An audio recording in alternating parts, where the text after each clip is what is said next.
আজকে আমরা বাংলাদেশের দিকে তাকিয়ে যেটা দেখছি, আফগানিস্তানে আমরা দেখেছি, পাকিস্তান আমরা দেখেছি, একটা অস্থিরতা যে বাংলাদেশকে স্বাধীন করবার জন্য ভারতের বহু সেনা শহীদ হয়েছিল। তখন যদি ইচ্ছা করত বাংলাদেশকে কিন্তু ভারতবর্ষ করায়ত্ত করতে পারত না।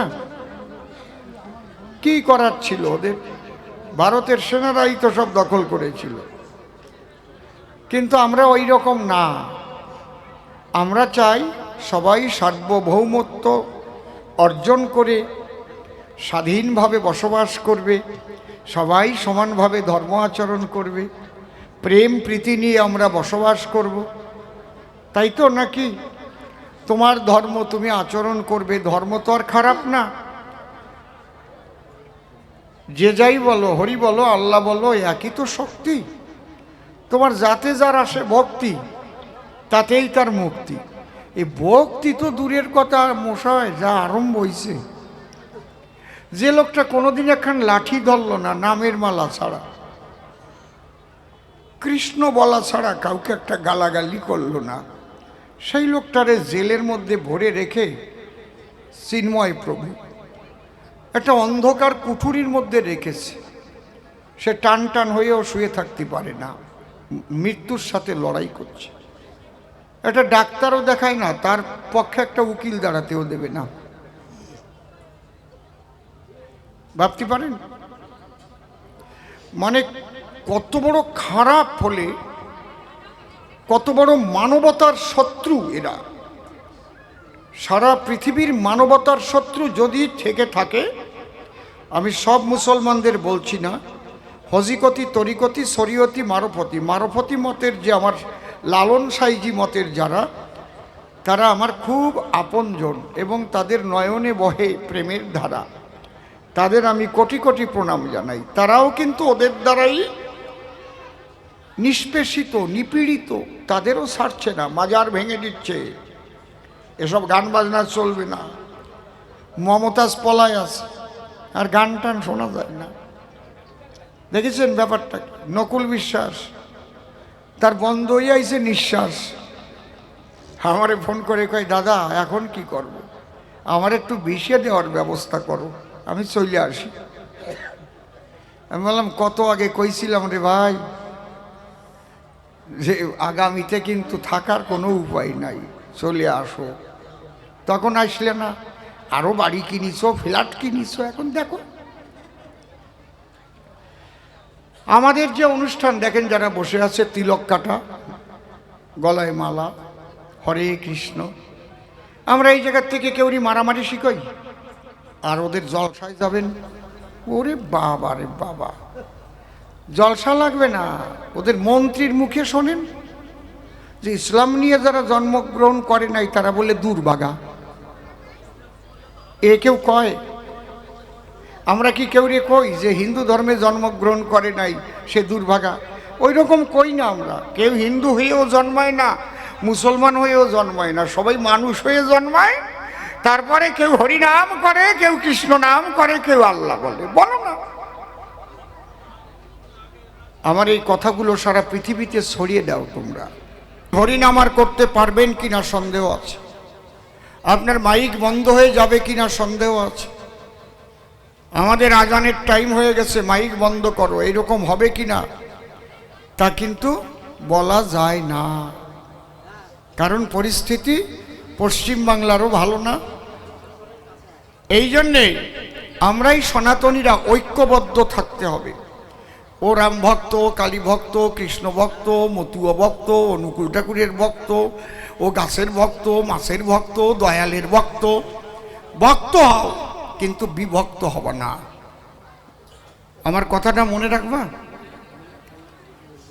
যদি তোমার কোনো সনাতনী বিপদে পড়ে, সমস্ত সনাতনীরা কার গলায় কি রুদ্রাক্ষের মালা না, আশার মালা না, তুলসীর মালা, এগুলো দেখে কিন্তু ওরা বাছাই করে মারে না, এক ধারসে মারে। তাহলে তোমাকে যদি বাঁচতে হয় সবাই সঙ্গবদ্ধ হও, ঐক্যবদ্ধ হও, তোমরা প্রতিজ্ঞা করো, আমরা ধর্ম রক্ষার জন্য সবাই এক থাকবো, আমরা সনাতনী, আমরা হরি বল। আমার এই কথাটা তোমরা মনে রাখো, আমরা কাউকে আঘাত করব না, কিন্তু আঘাত করতে আসলে আমরা ছাড়ব না, আমরা কেউই আঘাত করব না। কিন্তু তুমি যদি আমাকে আঘাত করতে আসো, যদি দেখি মতুয়া ভাইরে আঘাত করছো, তুমি তুলসীর মালা থাকলেও ঝাঁপায় পড়বা, এই রাখ আমার সনাতনী, ও তো হরি বলি কয়, তুই ওর গায়ে হাত দিয়ে দেখ। বুঝতে পারছেন কি বলছি? এই ঐক্যবদ্ধ যদি আপনারা না হতে পারেন, আগামী দিন কিন্তু খুব ভয়ঙ্কর, খুব ভয়ঙ্কর, খুব ভয়ঙ্কর। এইটুকু আপনাদের আমি প্রথম বার্তা দিলাম, যেহেতু এখানে সনাতনীরা সব একত্রিত অবস্থায় বসেছে। আমি খারাপ কথা বলছি একটাও? কোনো রাজনীতির কথা কইছি? কইছি কি কেডা কারে ভোট দেবা কইছি? কিচ্ছু কই নেই। কিন্তু নিজের ধর্ম রক্ষা করতে হবে। কে তৃণমূল করবা, কে বিজেপি করবা, কে সিপিএম করবা, কে কংগ্রেস করবা, করি বেড়াও গিয়ে, কিন্তু তোমার ধর্ম যদি না থাকে, সন্তানদের কোথায় রেখে যাচ্ছ ভারত মায়ের বুকে? আজকে আমি অসীম সরকার কথাগুলো বলতে বাধ্য হচ্ছি কেন? আমি তো দুদিন পরে হয়তো মরে যাব, আমার ছেলেপেলেরা, আমার নাতিপুতিরা, তারা ভোগ করবে এই দুর্ভোগ। এই জন্যে আমার দায়িত্ব বর্তায় আমার এই মানুষকে সচেতন করা, কারণ অবস্থা ভালো না। যে তৃণমূল করে সেও বুঝুক, যে কংগ্রেস করে সেও ভাবুক, যে সিপিএম করে সেও ভাবুক। সবাই ভেবে ধর্মটাকে রক্ষা করার জন্য সবাই ঐক্যবদ্ধ থাকবে, এইটা হচ্ছে আমার কথা। জয় হরি বল। এইবার কি আলোচনা হচ্ছে আজকে? এই আলোচনা কিন্তু আমরা তৈরি করে নেই। আমরা কি তৈরি করে নিছি না আপনারা আদেশ দিয়েছেন? আপনারা আদেশ দিয়েছেন, গোসাই গিয়ে বললো এই পালা করে না। আমি বললাম কি পালা কি করতে হবে আপনারা বলে দেন, নয়তো আবার কবে না ওনারা বাড়িতে আলোচনা করি আইছে, এ আর এক বেজাল শিখই দিয়ে আইছে, বুঝো না? তাহলে আপনারা বলছেন, তারপরে তো পালা নির্ধারণ হয়েছে। আজকে পালা আরম্ভ হয়েছে গান্ধারী আর শ্রীকৃষ্ণ। তবে আমার খুব ভালো লাগতেছে এই জায়গা, মানে শ্রোতার 90% আমার মায়েরা, আর 10% ওই পুরুষরা আইছে আর কি। বাবারা রাস্তায় রইছে, তো জায়গা পাই নাই, পরে আইছে, আর মায়েরা এসে আগে বইছে, জায়গা পাবে কেন? কায়দা কি? এই জন্যেই তো বললাম আমার বেশি ভালো লাগছে যে মাতৃশক্তির জাগরণ ঘটেছে। যতবার অসুরেরা আক্রমণ করেছে, ততবার কিন্তু এই মাতৃশক্তির দ্বারাই অসুর দমন হয়েছে। ঠিক বলছি না বেঠিক বলছি? তাই তো এই জন্যে দেবী দুর্গার হাতে দশপ্রহরণ, কালীর হাতে খাড়া আছে না? তাহলে এই মাতৃশক্তির জাগরণ দেখে আমার ভীষণ ভালো লাগছে। আমি মায়েদের কাছে বলবো, আপনাদের মধ্যে যে চেতনা জেগেছে সনাতন ধর্ম রক্ষা করার, তার জন্য আপনাদের স্পেশালি একটা প্রণাম জানাই। কারো কথা শুনবেন না। যদি আপনার স্বামী কানে কানু মন্তর দেয়, কবে ও মন্তর থুয়ে দেও গিয়ে, পাঠার কানে দেও গিয়ে। আগে ধর্ম রক্ষা করতে হবে, তারপরে কথা। কি তাই তো নাকি? মনে থাকবে তো?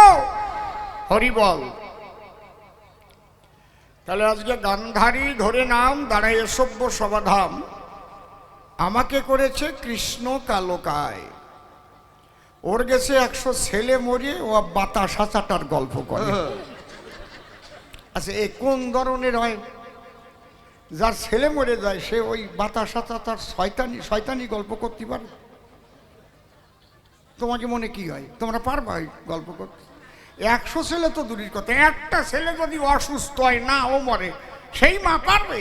বাতাস চাটিয়েছে, চাটিয়ে তোর 20% কাটিয়ে নিলাম, পারবে সেই মা? তাহলে সব জায়গায় সব কথা কোয়া যায়? এটা এই বুড়ি কি সুন্দর বোঝে, কয় না কোয়া যায় না। না, এই বুড়ি বোঝে, ওই বুড়ি বোঝে না, ওই গান্ধারী বুড়ি। গান্ধারীর কান ধরিয়ে বুঝতে আজকে, আবার গান ধরিয়ে গান গান। কোন সব কথা কোন যে সব ধরনের কথা কি চলে সব জায়গায়? দুই বন্ধু বিয়ে করেছে, বিয়ে করিয়ে এখন এই পার্কে যাইয়ে চাটাম দিচ্ছে, তোর বউ কেমন? কয় তোর বউ কেমন? এক বন্ধু কয় আমার বউ যে আমারে ভালোবাসে, ভালো জম্বের বাসাবাসে, মারাত্মক বাসে, অসম্ভব ভালোবাসে, দারুণ ভালোবাসে, ভালোবাসার উপর দিয়েও বাসে। বাড়ি গেলি চলে আসি, আগে বোতামটা খুলে দেয় জামার। ওরে আমার সোনা রে, কি রস পাচ্ছে একদম। যদি শীতকাল হয় সে গরম জল করিয়ে তার মধ্যে গামছা দিয়ে মশাই দেয়, মশাই দেয়। এবার আমি যদি কাজ কাম একটু বেশি করি আসি, গা ব্যথা হয়, টিভিয়ে দেয়। কি ভালো বউ। কয় তোর এত ভালোবাসে কেন? কয় ওই তো আমিও যা ডাক দেই না আমার বউ রে, ওই ডাকের চোটেই আমার বউ তাক লেগে যায়। কিরকম? কয় আমার বউয়ের নাম সুচিত্রা। এই জায়গা বাজিয়ে গেছে নাকি কারো নাম? কয় আমি কোনো সময় পুরো নাম ধরে তো কই না, আমি বাড়ি গিয়েই ডাক দেই, সুচি, অসুচি, সুচি তুমি কোথায় গেলে গো? ওই সুচি, সুচি ডাক শুনে আমার বউ যে কি আনন্দ পায় মনে। সুচি, অসুচি তো না, সব সময় আমি সুচি, সুচি, ও সুচি কই গো? আমি সুচিত্রা, ওই সব আমি কই না। ওই র ফালা আমি লাগাই না, র ফালা লাগালি কেমন ক্যারাত ক্যারাত ভাব হয়ে যায়। সুচিত্রা কি সত্যি কথা না? কি সত্যি কথা না? আর যদি সুচিত্রা কয় শুনছ সুচি, কারো নাম মধুমিতা, অত বড় ডাক না দিয়ে মধু, ও মধু, এটা এটা আলাদা একটা জাদু। কি সত্যি কথা না নাকি? কথা কও না কেন? মনের মধ্যে ভালো ঠেয়ে ওঠে না? যেমন কেতু কেতু ঠেয়ে ওঠে একদম। যার ওর বউ আর একজনের যে বউ কয়, আমার বউ একটুও ভালোবাসে না। কয় তুই ডাকতেই পারিস নি? কয় আজকে তাহলে আমি বাড়ি যাইয়ে ডাক পানি। ও বাড়ি যাইয়ে ডাকি, পরের দিন যখন পার্কে আইসে দেখে নাক মুখ ফাটাই নিয়ে চলে আইসে। কয় তোর এই নাক মুখ ফাটছে কি করে? কয় তোর জন্যই তো। কয় কেন? কয় তুই সুচিত্রা সুচি করে ডাকেছিস, আমিও ভাবলাম আমার বউয়ের নাম আমি একটু ছোট করে ডাকি, আমার বউয়ের নাম হচ্ছে বিচিত্রা, আমি ডাক দিছি ও বিসি। অমনি জম্বের বাড়ি খাইছি, জাটার বাড়ি খাইয়ে নাক মুখ ফাটাই দিয়ে চলে আইছি। কায়দা কত!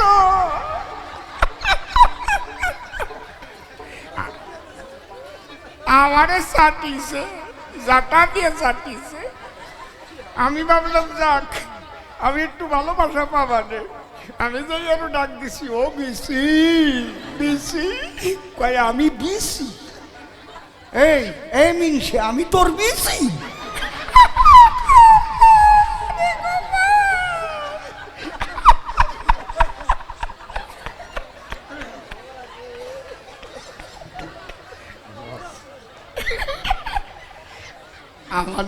আমার না এইসব বাজে কথা ভালো লাগে না, আমার লজ্জা করে কেমন। সত্যি মায়েরি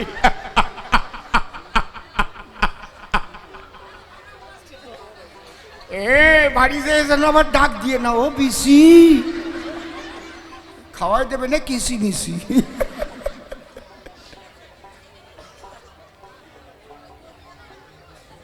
এই বিচিত্রারে বিসি কও যা, আর 100 ছেলে মরা মার বাতাস আসাটাও তা।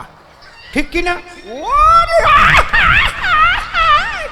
কি হুরে, তুই আমার দ্বারা আয় তাড়াতাড়ি, এই দিকায় আগুয়া তাড়াতাড়ি।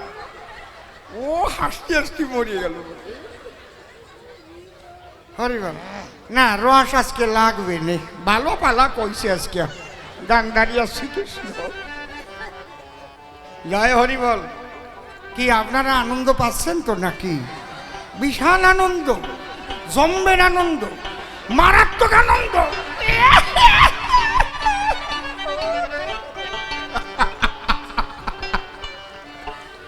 তাহলে আমরা এবার আরম্ভ করি। জয় রাধে।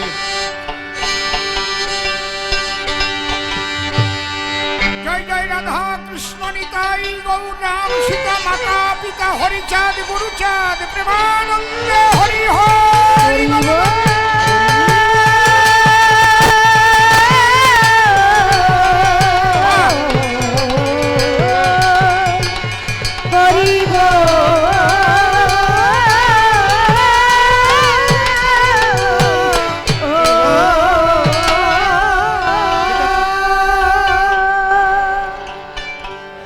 নিবেদন করি সকলের রাঙা পায়, কবি গানে বিভিন্ন রসের সমাহারে কবিরা আনন্দ দেয়। কিছুটা সময় আপনাদের করতে সকলকে বস, আমি একটু দিলাম তামসিক বা হাস্যরস। কিন্তু যখন প্রকৃত সাত্ত্বিক রসের আলোচনা হবে, সেগুলোও কিন্তু মন দিয়ে শুনতে হবে। এইবার আমরা সেই দিকে যাচ্ছি। জয় রাধে। হ্যালো, আমার একটু ভলিউম বাড়বে, আর একটু ভলিউম। জয় রাধে। চেক। হ্যাঁ হ্যাঁ, নিচের কোনটা যেন একটু বেশি বেশি মনে হচ্ছিল না? Hello hello, check. Hello hello hello hello hello. হা হা হা।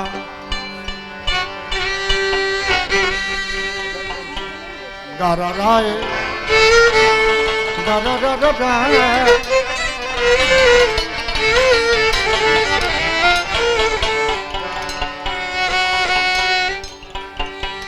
ওমা গান্ধারী, তোমাকে বুঝাবার জন্য একটা গান ধরি। তুমি আমাকে কৃষ্ণের ভূমিকায় দিয়েছ, তবে কৃষ্ণের ভূমিকায় যাওয়ার মতো যোগ্যতা তো আমার নাই। আমি কৃষ্ণ পদে কোটি কোটি প্রণাম জানাই। হে প্রভু, আজ তোমার ভূমিকায় কথা বলবার তরে দায়িত্ব দিয়েছে বিপক্ষ কবি আমারে। তুমি থেকে আমার হৃদয়ে মন্দিরে কৃষ্ণ কথা বলে সকলার করো আনন্দ উদয়। হরি বল হরি বল। ও যেদিন মরণের ডাক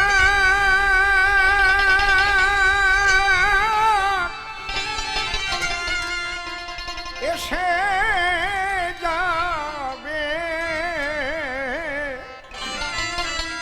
আর একটু ভাই, সেদিনই খাটবে না কোনো আবদার।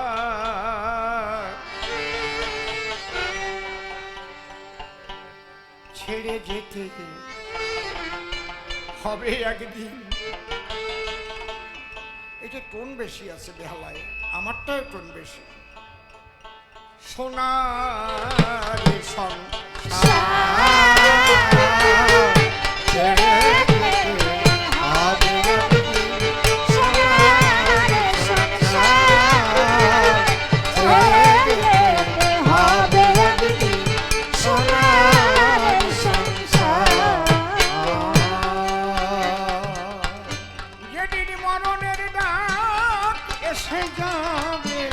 মরণের ডাক এসে যাবে, যেদিন মরণের ডাক এসে যাবে, হাঁটবে না কোনো আবদার। ছেড়ে যেতে হবে একদিন সোনার সংসার। ছেড়ে যেতে হবে একদিন সোনার সংসার। আপনাদের সকলের শ্রীপাদ পদ্মে জানাই আমার ভক্তিপূর্ণ প্রণাম। অনাদিরাদি গোবিন্দ সর্বকারণে কারণম শ্রীমতী রাধারানী সহ সকল ব্রজবাসীর শ্রীপাদ পদ্মে ভক্তিপূর্ণ প্রণাম জানাই। প্রেমের ঠাকুর শ্রী শ্রী চৈতন্য মহাপ্রভু, নিত্যানন্দ মহাপ্রভু সহ সকল গৌর ভক্তের শ্রীপাদ পদ্মে ভক্তিপূর্ণ প্রণাম জানাই। পূর্ণ ব্রহ্ম শ্রী শ্রী ঠাকুর হরিচাঁদ, পতিত পাবন শ্রী শ্রী ঠাকুর গুরুচাঁদ,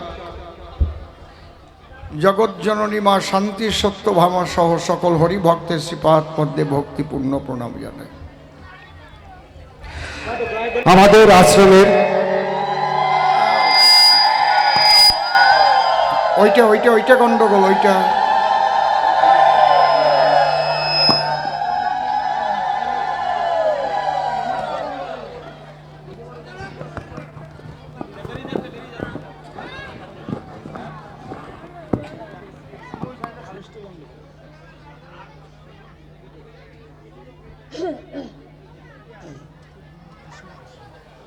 হরিনারায়ণ গোস্বামী মিলন মেলা মানুষ, ওনার ছেলে বিমল কৃষ্ণ হরিনারায়ণ গোস্বামী। হ্যালো,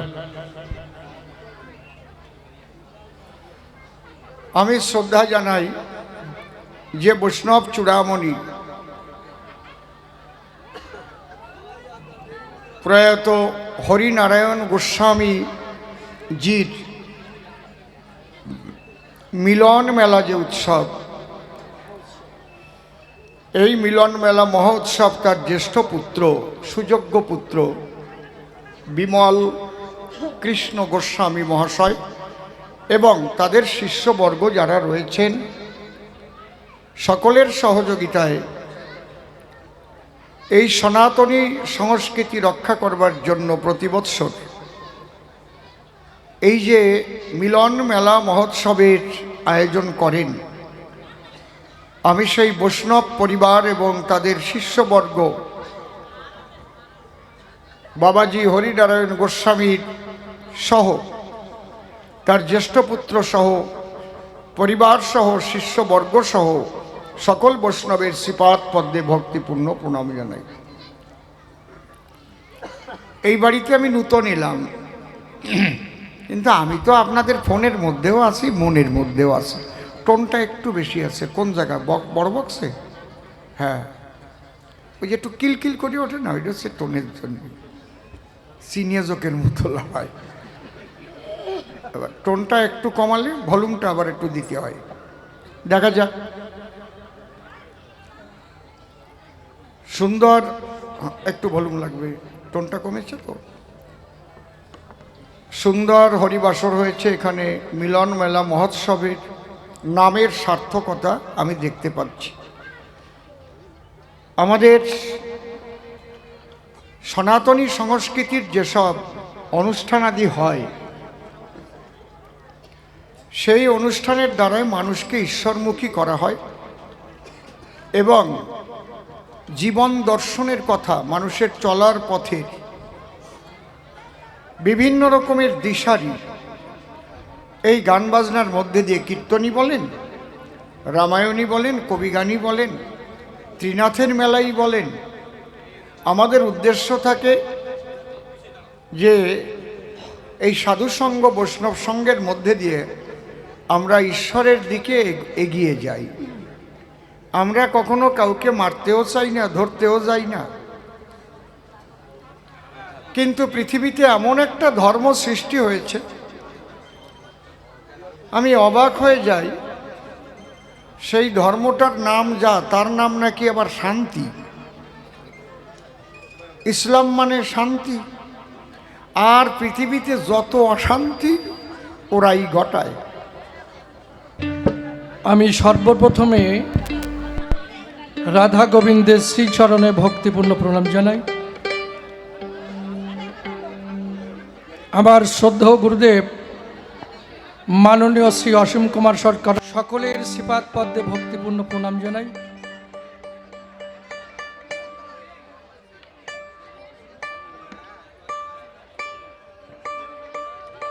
আজকের আলোচনার বিষয়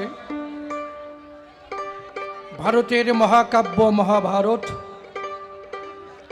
এই মহাভারত নিয়ে আলোচনা হবে। ভূমিকায় থাকবে একদিকে গান্ধারী জননী আর একদিকে কৃষ্ণ নীলমণি।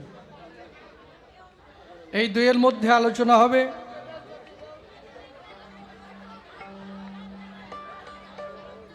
তো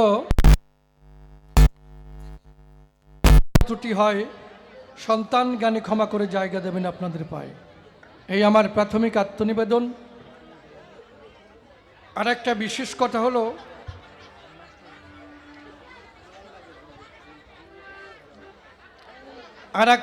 কথা হলো, আপনারা অধীর আগ্রহে বসে আছেন কখন অসীমবাবু আসবেন, তাই তো? তা আমি কি তার আসার ব্যবস্থা করব, মানে আপনারা কি মুখ বন্ধ করবেন? আমি যতক্ষণ না যাব ততক্ষণ উনি আসতে পারবে না।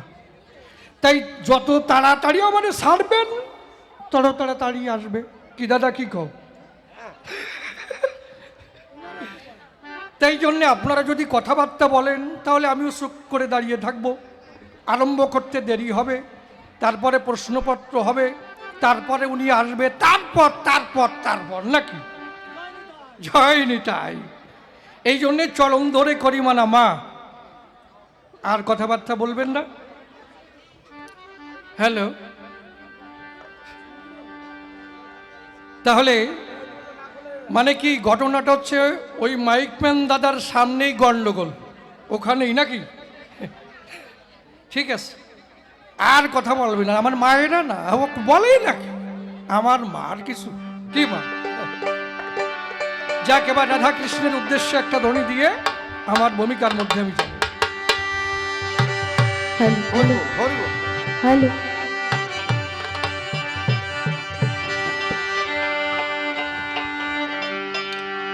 জয় জয় রাধা কৃষ্ণ প্রমানন্দে।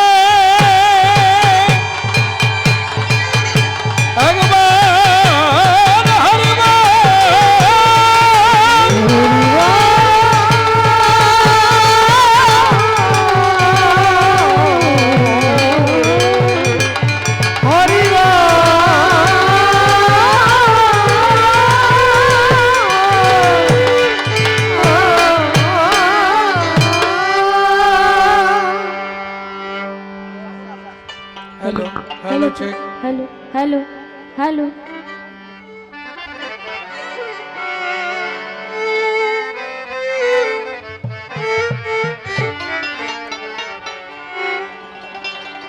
ও দয়াল, কেন তোমার এমন খেলা পলে পলে? ও দয়াল, কেন তোমার এমন খেলা পলে পলে? ও দয়াল, কেন তোমার এমন খেলা পলে পলে? অকুলে তোরাও কারো, অকুলে তোরাও কারো, কারো বা তোমাও জলে। ও দয়াল, কেন তোমার এমন খেলা পলে পলে? ও দয়াল, কেন তোমার এমন খেলা পলে পলে? কেন বা মানুষের মন গড়েছ এমন করে? দুদিনের ভালো লাগা ভুলে যায় দুদিন পরে। কেন বা মানুষের মন গড়েছ এমন করে? দুদিনের ভালো লাগা ভুলে যায় দুদিন পরে। কারো ঘর সুখে ভরে, কারো ঘর সুখে ভরে, কারো বা আগুন জলে। ও দয়াল, কেন তোমার এমন খেলা পলে পলে? ও দয়াল, কেন তোমার এমন খেলা পলে পলে? কেন বা সাথী হারানো সাথীটিরে নিদারুণ ব্যথা সয়ে আনিল ঘুরে ফিরে? কেন বা সাথী হারানো সাথীটিরে নিদারুণ ব্যথা সয়ে আনিল ঘুরে ফিরে? ভাসে দুই আখি নিরে হাসে দুই আখি নিয়ে দুঃখ তার বুকের তলে। ও দয়াল কেন তোমার এমন খেলা পলে পলে, ও দয়াল কেন তোমার এমন খেলা পলে পলে। কেন বা দমকা ঝড়ে নিভে যায় আশার বাতি, কারো পথ আলোর ভরে কারো বাধা রাতে। কেন বা দমকা ঝড়ে নিভে যায় আশার বাতি, কারো পথ আলোর ভরে কারো বাধা রাতে। রসিখারাইয়ে সাথী, রসিখারাইয়ে সাথী, জনম ভর পথে চলে। ও দয়াল কেন তোমার এমন খেলা পলে পলে, ও দয়াল কেন তোমার এমন খেলা পলে পলে। গুরু পিতা, গুরু মাতা, গুরু ভগ্নী, গুরু ভ্রাতা, গুরুই সর্বভয়ত্রাতা। জীবন অন্তকালে অদ্যকারেই কবিগানে প্রণাম করি শ্রী গুরু অসীমের চরণে। তুমি গুরু নিজ গুণে স্থান দিও তব চরণ তলে। গুরুর পরে দিয়ে জীবন ভার কাব্য সিন্ধু হব পার, অন্তরের একান্ত আকিঞ্চন। তাই জয় গুরু বলে ঝাঁপ দিয়ে কাব্য সলিলে তুমি রক্ষা করিও হেমর জীবনের জীবন। ভক্ত ভক্তের চরণ ধুলি, ভক্তিতে নেই মস্তকে তুলি। সেই শুভ আশীর্বাদ করবেন বরিশন। এই ভক্তের আশিস পেলে পরেই অসম্ভব সম্ভব হতে পারে। শাস্ত্র মাঝারে রয়েছে তার নিদর্শন। যাকে ভাবধারায় বলতে গেলে অনেক সময় যাবে চলে। তাই তো চিন্তা করলেম দিলে মনশিক্ষার অধিক প্রয়োজন নাই। এবার কবিগানের সূত্র ধরে দাঁড়াইয়া সবার ভিতরে আমি একটা ভূমিকা গ্রহণ করতে চাই। কারণ জানেন যত বিজ্ঞ দলে কবিগান গাইতে গেলে দুজনকে দাঁড়াতে হয় দুই দলে। এ কথা নতুন বলে আর বলার কিছু নাই। তাই দুজনে দুটি পক্ষ ধরে দাঁড়াইয়া সবার ভিতরে আমরা দেখাবো যার যার ভূমিকার বড়াই। তবে নির্মল নামটি করে নাশ, দাঁড়াইয়া সভা পাশ। আমি গান্ধারী জননীর ভূমিকা আজই করিলাম গ্রহণ। আমার বিপক্ষীয় বক্তা যিনি কৃষ্ণ, তিনি যাহার সঙ্গে হবে আজ আমার কথোপকথন। তবে সবাই করি বর্ণনা আজকে মাওই পুত্রর আলোচনা। উনি মাওই, আমি পুত্র। আমি পুত্র, উনি মাওই। মনের কথা খুলে কই, তাই নয়? তা অন্তরে আছে আমার ভাবো আজকে আমি মাওই মা হব। দাঁড়িয়ে বলি সবারটাই, আমার কিন্তু শাড়ি সায়া ব্লাউজ নাই। কি তবু আমি মাওই, মাওই মাওই। কি এই হচ্ছে মাওই। আর উনি হচ্ছে পুত্র। ওই যে কয় না ফুলের মধ্যে দুত্রার, আত্মীয়র মধ্যে পুত্রা। কি দাদা? তা সেই মাওই পুত্রের আলোচনা হবে। অন্তর দিয়ে দেখুন ভেবে, এইভাবে নীরবতা পালন করতে হবে। পুনঃ পুনঃ আমি সবার শ্রীচরণে জানাই নিবেদন। গেট দিয়ে ঢুকবেন, আমার কথা নেবেন, মুখ বন্ধ করে কারোর সাথে কথা বলবেন না। কি এত কথা বললে পরে আমার প্রশ্ন যাবে কোন দিক, কোন ভাবধারায়? এ সরাসরি তাই নয়, আসর ভরিয়ে কোন প্রশ্ন ঘোরাফেরা করবে তা যদি না শোনেন মহাশয়, তারপরে আমি বা কি প্রশ্ন করলাম আর উনি বা কি জবাব দিল, তারপরে বাড়ি গিয়ে ঠিক পাবেন। দাদা যদি জিজ্ঞেস করে কি প্রশ্ন করেছিল আর কি জবাব দিয়েছি, তারপরে যদি বলতে না পারেন যে এই প্রশ্ন করছিল, আর কলাম না। তারপরে কমানে কোন জায়গাতে বাদাম খাইছিলি? হ্যাঁ কি দাদা? হ্যাঁ, এই জন্যে এই বাদাম খাওয়ার জন্য আজে বাজে কথা না শুনতে হয়। কি দেব পরিচয়? এই জন্য প্রত্যেকটি প্রশ্ন শুনবেন যত শুধুই চয়। তাহলে এইবার আমি প্রশ্নের মধ্যে যাই। দেখি আমি কি পাই। কুরুক্ষেত্র যুদ্ধের আগে ব্যাসদেবের পুরোভাগে আমার স্বামী ধৃত রাষ্ট্র জানায় তাহার অন্তরের নিবেদন।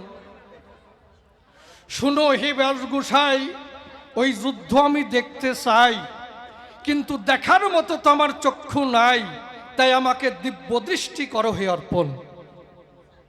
ব্যাস তখন করে দিল মানা, ওই দৃষ্টি তোমাকে দেওয়া যাবে না, তবে একমাত্র সঞ্জয়ের দ্বারাই কার্য হইবে পূরণ। অন্তর দিয়ে দেখলাম ভেবে সে তোমার পাশে বসে থাকবে আর সমস্ত কথা তার কাছ থেকে করতে পারবে শ্রবণ। এইবার বসে শুনুন জ্ঞানী গোষ্ঠী শুদ্ধ, যখন আরম্ভ হয়ে গেল যুদ্ধ, ওই যুদ্ধ যখন হয়ে গেল সাই, আমি গান্ধারী একটা মশাল হাতে করি ছুটে চললাম যুদ্ধের গায়ে।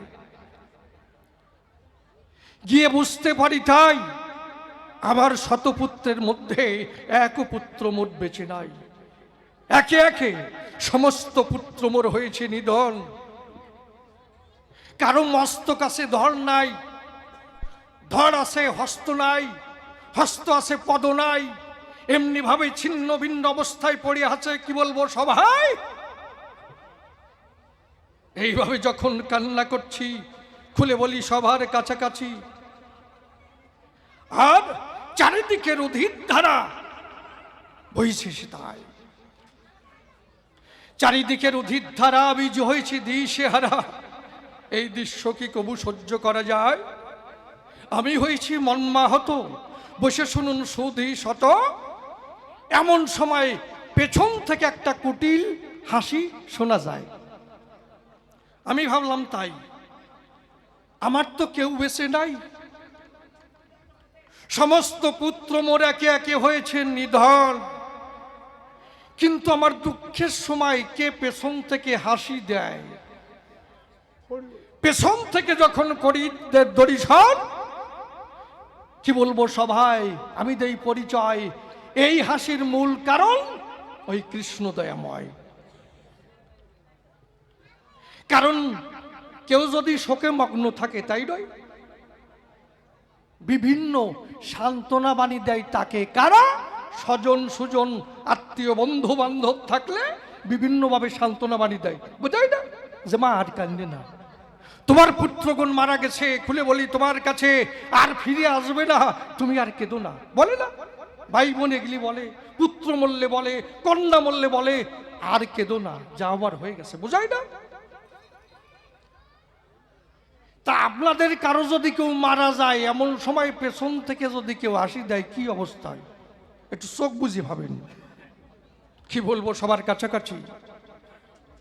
আমার পুত্র শোকে আমি কান্না করিতেছি, এমন সময় পেছন থেকে ওই কৃষ্ণ কুটিল হাসি দেয়। এই হাসি দেওয়ার সঙ্গে সঙ্গে আমি বলি কাব্য প্রসঙ্গে আমার বুকের অগ্নি দ্বিগুণ প্রজ্বলিত হয়ে যায়। হায় হায় হায়, আমার দুঃখের সময় এমন ভাবে হাসি দেয়। তাই অন্তরে আসে ভাবো, এইবার আমি কৃষ্ণের কাছে কিছু প্রশ্ন করব, তার হাসির মূল কি কারণ রয়, তাই তো? যখন তিনি হেসেছে তাহলে নিশ্চয়ই কোনো কারণ আছে, তাই তো? হ্যাঁ, তাহলে আমি প্রশ্নের মধ্যে যাই, দেখি তার মধ্যে কি পাই। দেখুন, আচ্ছা কৃষ্ণ,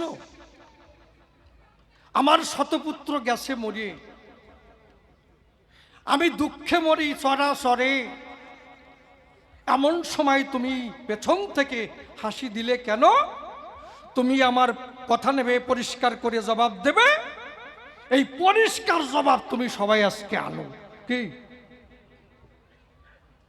তুমি আমাকে সান্ত্বনা দিলে না কেন? আমি বলি সভাস্থান, হাসি দিয়ে আমার বুকের অগ্নি দ্বিগুণ প্রজ্বলিত করলে কেন? এই প্রশ্নের জবাব আনো। তুমি আমার দুঃখের সময় কুটিল হাসি দিলে কেন? পরিষ্কার। এই প্রথম প্রশ্ন গেল হয়ে, কার্য নাই সে কথা কইয়ে। আর একখানা প্রশ্ন আমি করি উত্থাপন। আমি বলি সভা পরে দেখি কুরুক্ষেত্র সমরে লক্ষ লক্ষ মানুষ মরে। এই মানুষ মেরে কোন ধর্ম করলে স্থাপন? মানুষ মেরে কোনো ধর্ম হবে কিনা আমার কাছে একটু করো আলোচনা। এই আরেকখানি প্রশ্ন করলাম উত্থাপন। কারণ গীতার পাতায় কি বলেছে? ধর্ম সংস্থাপনা অর্থ সম্ভব আমি যুগে যুগে। যিনি কৃষ্ণ নটবরে বলে অধরে ধর্ম সংস্থাপন করবার তরে আমি আসি এই সরাসরে, কথা মিথ্যা নয়। তাহলে ধর্ম সংস্থাপন করতে যদি আসে, আমি বলি সভা পাশে, তাহলে লক্ষ লক্ষ মানুষ মেরে তুমি ধর্ম দেবে কি ফাঁকা জায়গায়? আমি বলি সভা তোলো, যদি মানুষই মারা গেল তাহলে ধর্ম কোথায় দেবা? ফাঁকা জায়গায়? কি এই যে যেমন কবি গান হয়, যদি ফাঁকা জায়গায় গান হয় কি কেমন অবস্থায়? বাসুদা কি কো? তা উনি ধর্ম দেবে অন্তর দিয়ে দেখুন ভেবে, সে কি ফাঁকা জায়গায় দেবে? মানুষই যদি মরে সাফ হয়ে গেল, তাহলে এই মানুষ মেরে কোনো ধর্ম হবে কিনা আমার কাছে করো একটু আলোচনা। তোমার কাছে আমার জানবার আছে অভিপ্রায়। এ প্রশ্ন গেল হয়ে কার্যনায় সে কথা কই। আমি আর একখানা প্রশ্ন করি উত্থাপন। কি? একদিকে তোমার ভগ্নিপতি আর একদিকে বিআই। তুমি বিআইয়ের করলে ক্ষতি। কি দেব পরিচয়? দুর্যোধন তোমার বিআই হয় আর অর্জুন তোমার ভগ্নিপতি হয়।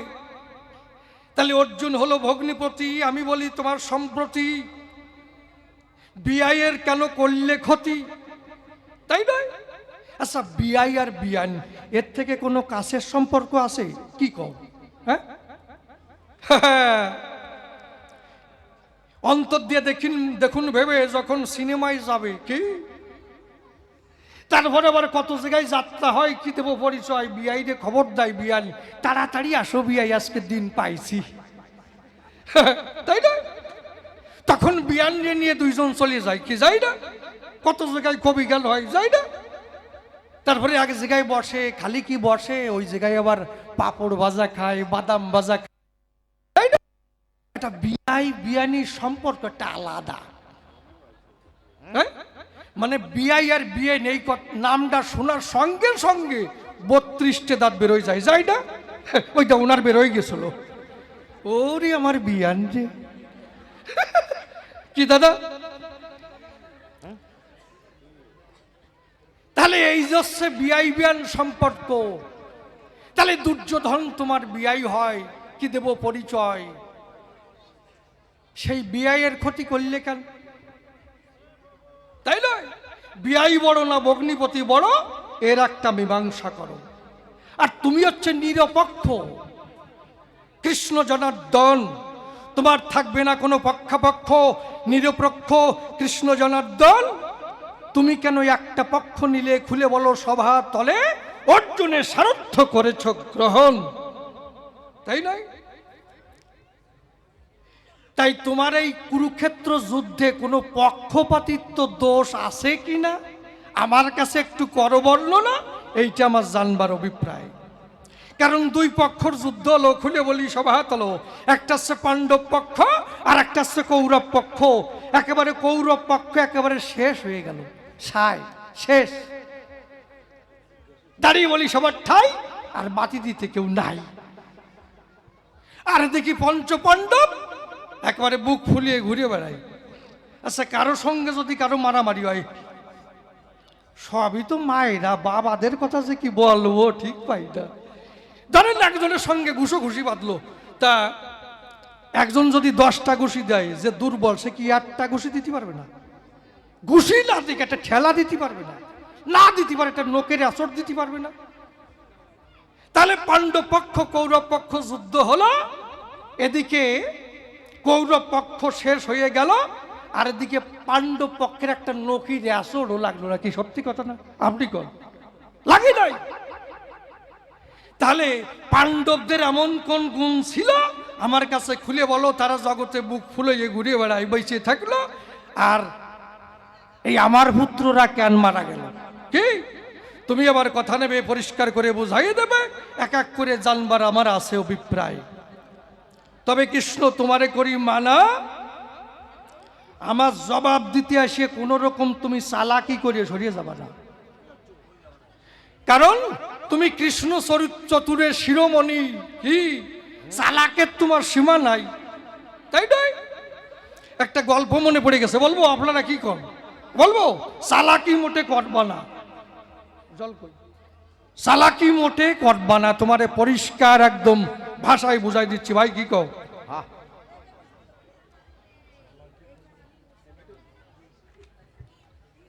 একজন চালাকি করে খায়, মারাত্মক চালাক, সাংঘাতিক চালাক, অসম্ভব চালাক, দারুণ চালাক।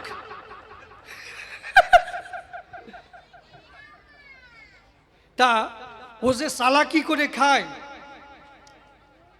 প্রত্যেক বাড়ি গিয়ে বলে, ও বৌদি কি এই বাজার করার দায়িত্বটা আমারে দেও, দি বাজার করার দায়িত্ব আমার দেন।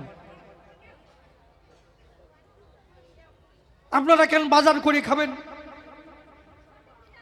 কারণ আজকাল বাজার করতে গেলে টুকটুকিতে পা দিলে 10 টাকা। মা, কি সত্যি কথা না? সোয়া দিয়ে নেমে আসবেন, 10 টাকা দিয়ে আর পরিষ্কার জায়গায় ধুয়ে আসবেন, সত্যি না? হ্যাঁ, তা খালি গেলে এই টাকা নষ্ট করবা কেন?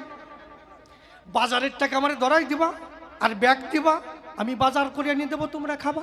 কি সুন্দর কথা, কি পরোপকারী, কি সমাজ সেবক।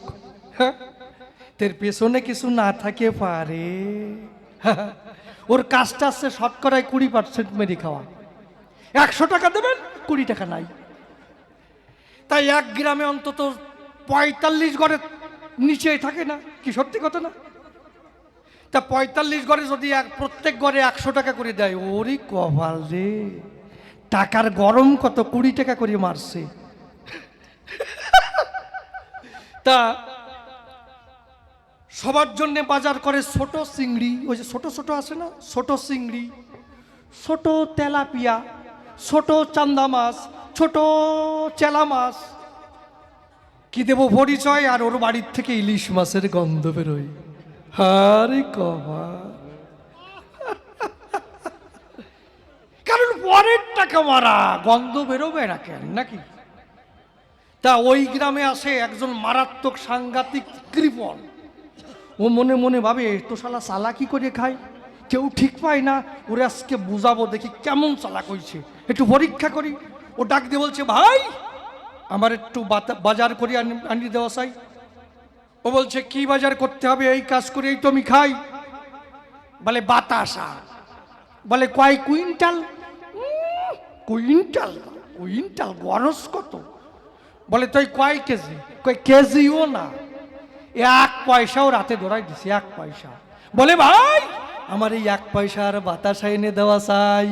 ও মনে মনে ভাবে, শালা তো আমারে পরীক্ষা করে, তা আমি যে চালাকি করে খাই, ওর বাবারও বোঝার খাইতে নাই।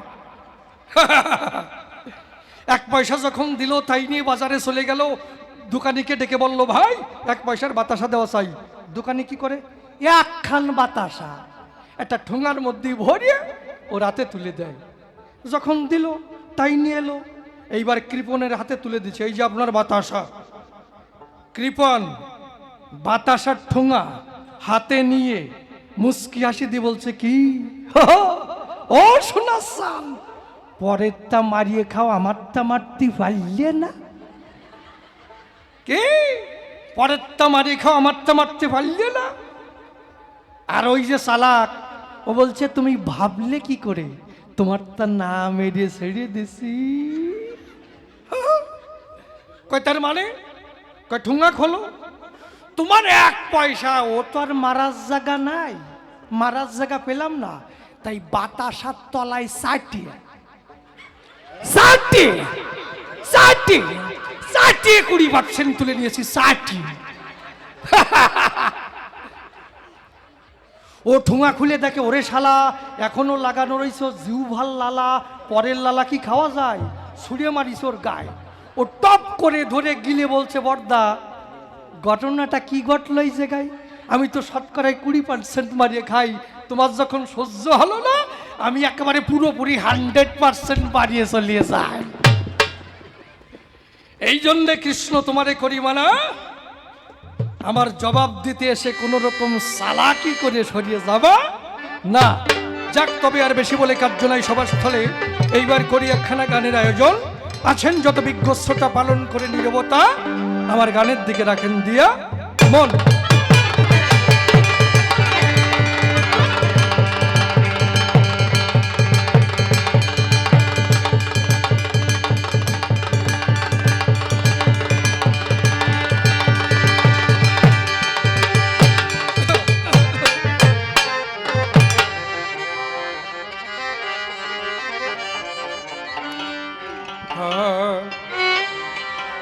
আমি বুঝলাম না যে কি খেলা চলেছে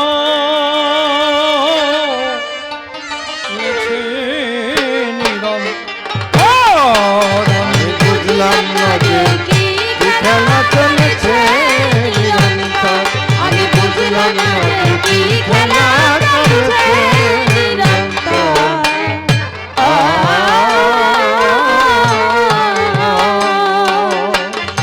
অনন্ত এক চিন্তায় কাঁদে, অনন্ত এক চিন্তায় আমি কাঁদে। অনন্ত এক চিন্তায় কাঁদে বেছি কয়া মরন্ত। কি খেলা চলেছে নিরন্তর। আমি বুঝলাম না যে কি খেলা চলেছে নিরন্তর।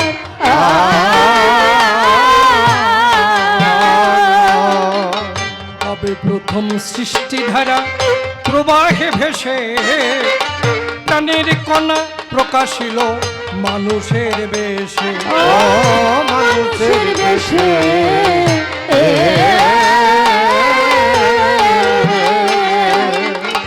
তবে প্রথম সৃষ্টিধারা প্রবাহে ভেসে প্রাণের কণা প্রকাশিল মানুষের বেশে। ও মানুষের দেশে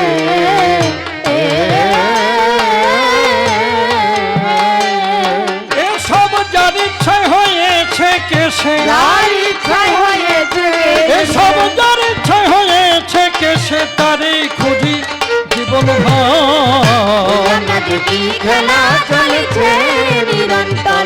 আমি বুঝলাম না যে কি খেলা চলেছে নিরন্তর।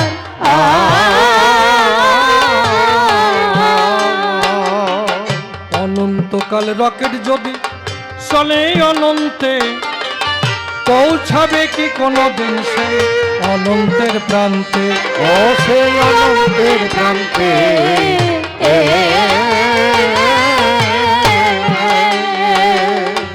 অনন্তকাল রকেট যদি চলে অনন্তে পৌঁছাবে কি কোনোদিন সে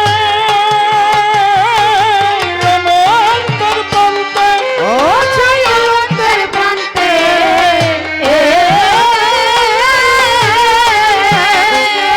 তোমরা কে পেরেছ তারে জানতে, কে পেরেছো তারে তোমরা কে পেরেছ তারে জানতে অনন্ত প্রেমের সব। বুঝলাম না যে কি খেলা চলেছে নিরন্তর।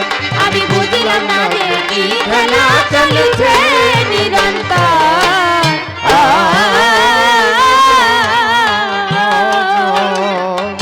অসীম বলে বুঝতে গিয়ে হয়েছি শান্ত, মনের মানুষ হলে মনের কথা সে জানত। মনের কথা সে জানতো।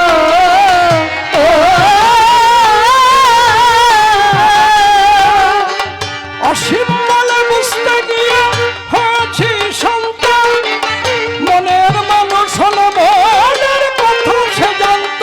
মনের কথা সে জানতো।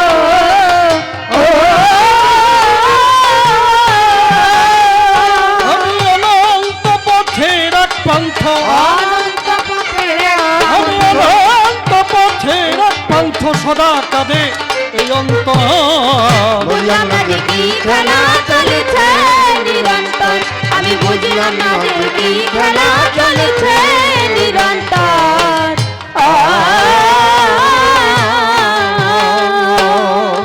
কল্পনাতে গান্ধারী আমি কাব্য ভূমিকায় বিপক্ষেতে কৃষ্ণ তাহার দিলাম পরিচয়।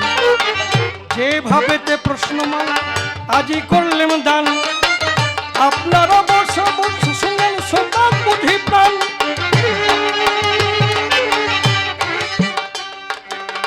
আমার শতপুত্র দেখি মারা বটে যায়, এমনি সময় পেছন থেকে হাসি বটে দেয়। এই হাসির মূল কারণ কৃষ্ণ দয়াময়।